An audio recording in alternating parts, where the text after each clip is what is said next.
There's a moment in every person's life when the weight of silence becomes unbearable, when fear feels heavier than the world around you.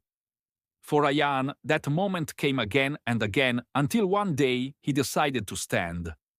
What if courage wasn't about fighting? What if it was simply about not backing down when the world expects you to fall? Before we dive into today's story, let us know in the comments, where in the world are you watching this video from? We'd love to hear from you. Fear is a strange thing. It creeps up on you like a shadow, silent at first, until it completely consumes you. Every step he takes feels heavier than the last. He's walked this path hundreds of times, but tonight something feels different. The mind plays tricks when fear takes over. The shadows stretch longer, the air turns colder, but Ayan knows better. This isn't just in his head. Run, fight, scream. His body wants to do all three, but his legs, they just freeze. Bully chuckles. What's the rush, Ayan? Don't you want to hang out? He knows them. He knows what's coming.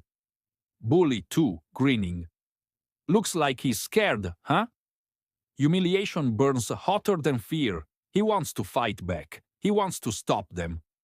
But what can a small boy do against three? Bully whispers. You never fight back, do you? You just take it. They expect him to cower, to stay silent, to let them walk all over him again. For the first time, he doesn't look away. A moment of defiance, a small act, but one that will change everything.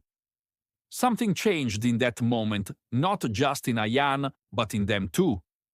Bully mutters, "Whatever, you're not worth it. Fear only wins if you let it." Tonight, Ayan walked through the same dark alley, but he didn't leave the same. Sometimes the toughest battles aren't fought in dark alleys or crowded hallways. Sometimes they're fought in the silence of your own home.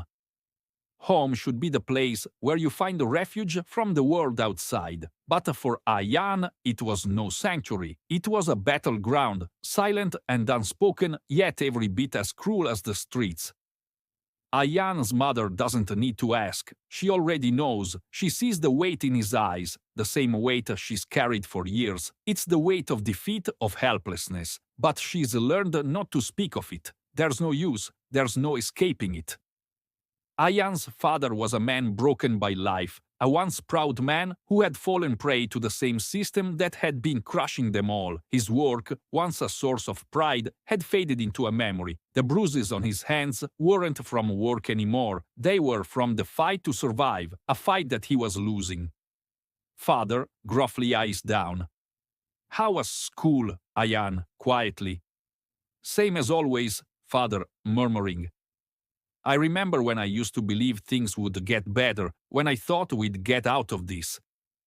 He still carries that hope, somewhere deep inside, but it's buried under layers of regret, disappointment, and a life of sacrifice that never paid off. He's forgotten what it feels like to fight for something, and he's forgotten how to teach his son what it means to stand up. Mother, softly. Ayan, why don't you go get some rest? Tomorrow is another day. Her words are like a lullaby, a soft, comforting lie. She doesn't know how to shield him from this world anymore. She's been too busy fighting her own battles, and there's only so much one heart can carry before it breaks. Every night, Ayan lays in his bed, staring at the ceiling, hearing the distant arguments, the sighs of his mother, the silence of his father. He wonders if this is all he's meant for, to live in the shadows of others' broken dreams, to become another silent casualty of the world's indifference. We all have our battles. Some of us fight them in the streets, others in our minds. Some of us fight them alone, and others, like Ayan, fight them in silence, waiting for a moment, a spark, that might just be enough to set the fire inside. Tomorrow is another day, but maybe, just maybe, tomorrow won't be the same. They say the calm before the storm is the quietest moment, the one where everything is still, but you know something's coming. For Ayan, it was the quiet before a storm that had been building inside him for years. Ayan knew today wasn't going to be like any other day. It wasn't the first day of school, nor was it the last. But something deep within him told him that today everything would change. There's a moment in every person's life when they realize they are the only ones who can change the course of their journey, but that moment, that realization, is both freeing and terrifying. Ayan had been afraid of change for so long, but today he was ready to face whatever came next, Bully smirking. Well, look who it is, the quiet little mouse, ready to get bullied again. For so long, Ayan had been the silent victim, the one who just took it, but something in his heart had shifted. The boy who had always run was no longer afraid of what might come, because today he wasn't alone. Today he had his own strength. Bully agitated. "You think you're tough now, huh? You think you can stand up to me?" The world is watching. Ayan knows it, the bully knows it. The students who have been waiting for someone to speak up, to stand out, they all know it. The storm has come, and with it a battle for control. Who will win, the past or the future? Student yelling from the back. "Leave him alone." Ayan had been fighting alone for so long, but now others were choosing to fight with him. Bully backpedaling, smirking again. "You think you can just change everything by standing there? You think you've got what it takes?" Ayan, slowly, firmly. "I don't need to change everything, I just need to change me." The storm had come, but it wasn't the one they expected. It wasn't a storm of fists or threats, it was the storm of self-belief, and that kind of storm cannot be defeated. The world doesn't change all at once, it changes in moments, small, quiet moments when someone decides that enough is enough, and in that moment Ayan had found the courage he needed to face the storm. But as he stood there, watching the bully retreat, a new storm was forming inside of him, a storm of self-doubt, a storm of questions. What if it wasn't enough? What if the storm was just beginning? The air has changed, but the ground is still shifting beneath him. Ayan stood there, facing a moment in time where everything could break, where everything could build. The courage that had flickered inside him, a spark amidst the darkness, was now a fire. But a fire, no matter how bright, always faces the wind, and there was no telling how long it would last. Ayan had won the day, but winning a battle doesn't always mean you've won the war. He was still that quiet, shy boy, the boy who had spent years shrinking in the shadows. And yet, as he walked those hallways, he couldn't shake the feeling that something was different, something had changed in him. Bully, quietly, with an edge to his voice. "You think you've won something, don't you?" The storm hadn't passed, it had only paused, and this was the eye of the storm. Ayan, slowly, firmly. "No, I don't think I've won anything, but I'm not scared anymore." Bully, smirking, voice dripping with venom. "You don't get it, do you? You think just because you stood up to me once it's all over? You think I'm going to back off that easily?" The world has a funny way of testing you. The moment you think you've made it, it throws another challenge your way. And this challenge, this test, wasn't just about Ayan and the bully, it was about the power of the choices we make when the world is watching. Could he hold his ground? Could he stand firm? Or would he too crumble under the weight of expectations? In moments like this, it isn't the strength of the body that matters, it's the strength of the will, the strength of a person's resolve to face the storm, to stand tall when everything inside them tells them to run. Ayan whispers almost to himself, but loud enough for the bully to hear. "I don't need to be afraid anymore." Ayan louder, with conviction. "If you want to fight, you'll have to fight someone who won't run. Someone who's not afraid anymore." Sometimes victory isn't about what happens on the outside, it's about the change within, the moment you stop letting fear dictate your every move, the moment you stand tall, no matter the cost. It's a small victory, a quiet one, but a victory nonetheless. And for the first time in his life, Ayan felt something that had been missing for so long. He felt seen, he felt heard, and most importantly, he felt whole. Ayan's victory had been small, quiet, almost unnoticed by the world around him. He had faced his fears, held his ground, and walked away unscathed.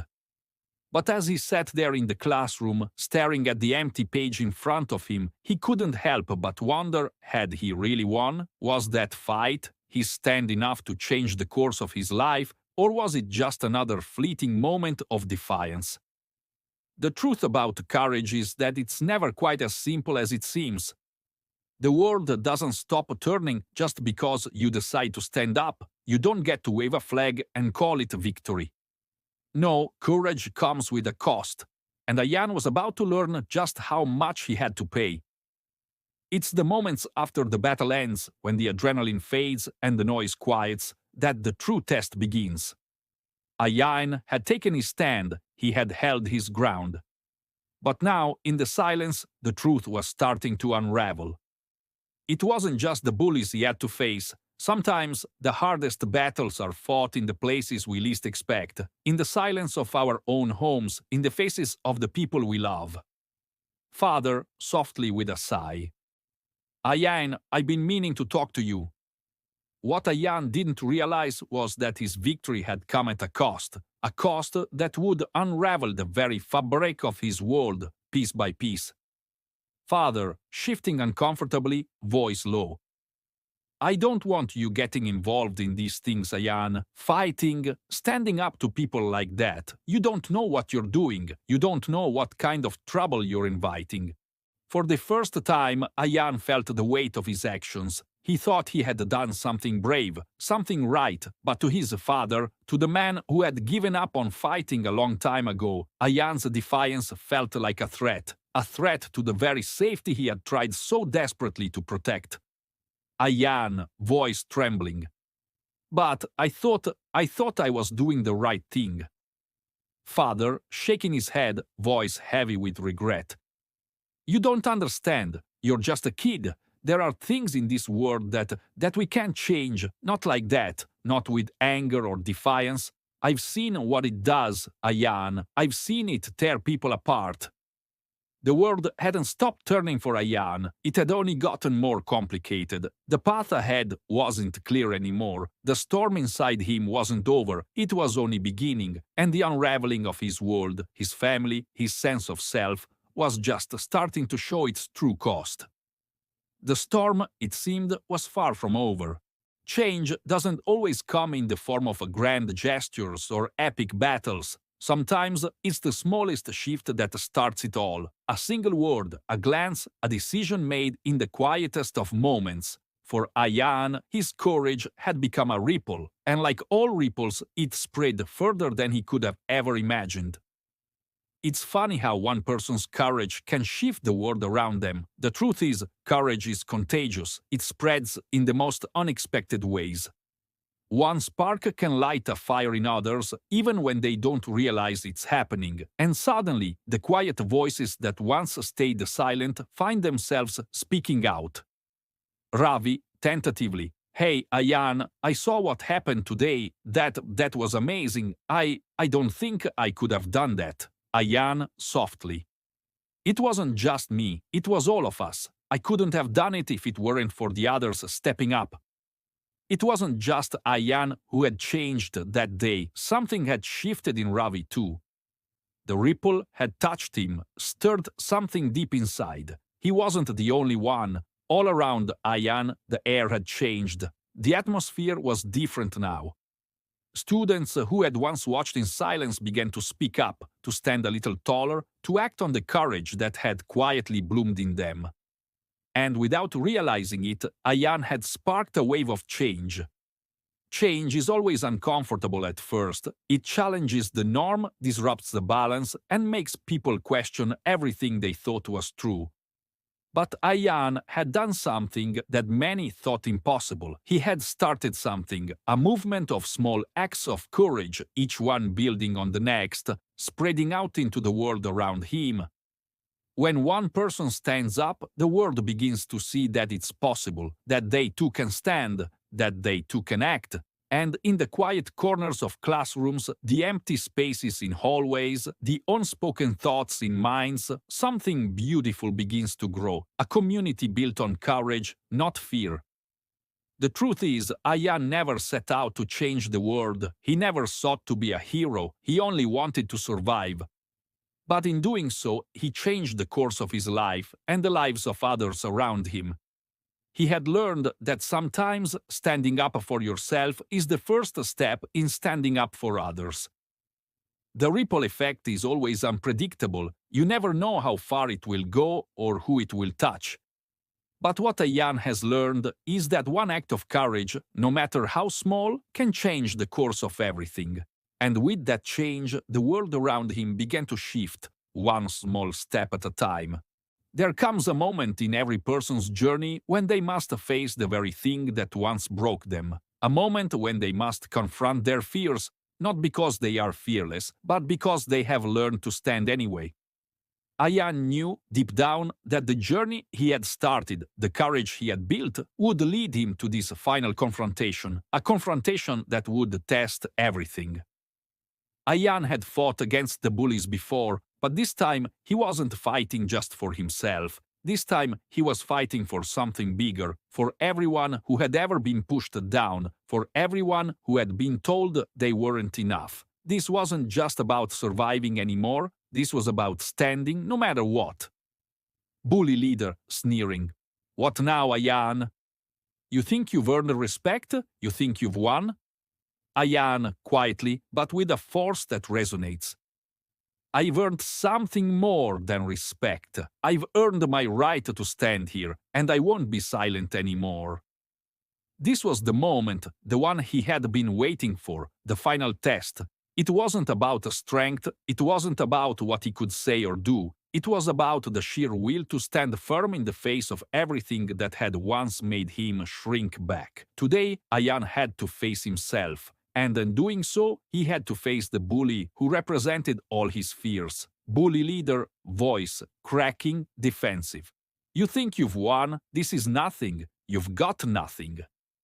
The battle wasn't fought with fists or harsh words. It was fought in silence, in standing tall, in refusing to back down. And in that moment, Ayan realized something that had eluded him for so long. He wasn't fighting the bully anymore. He was fighting the fear inside of him. The fear that told him he wasn't strong enough. The fear that told him to shrink back. The fear that had held him captive for years. The bully didn't need to say anything. He had already lost, not because Ayan was stronger, but because Ayan had learned something far more important. He had learned that sometimes the greatest victory is simply to stand tall when everything inside you tells you to run. And in doing so, he had become more than just the boy who was bullied. He had become the boy who stood. The storm had passed, but what Ayan didn't know yet was that this was just the beginning of his journey. The ripples he had created would reach farther than he could imagine, and for every person who had watched him stand, there would be others who would rise too. Because one boy's courage had proven something undeniable, that standing up for yourself isn't just an act, it's a movement. Have you ever faced a moment where standing up changed everything for you? Share your story in the comments below. If this story inspired you, don't forget to like, share and subscribe to our channel for more powerful stories of courage and strength.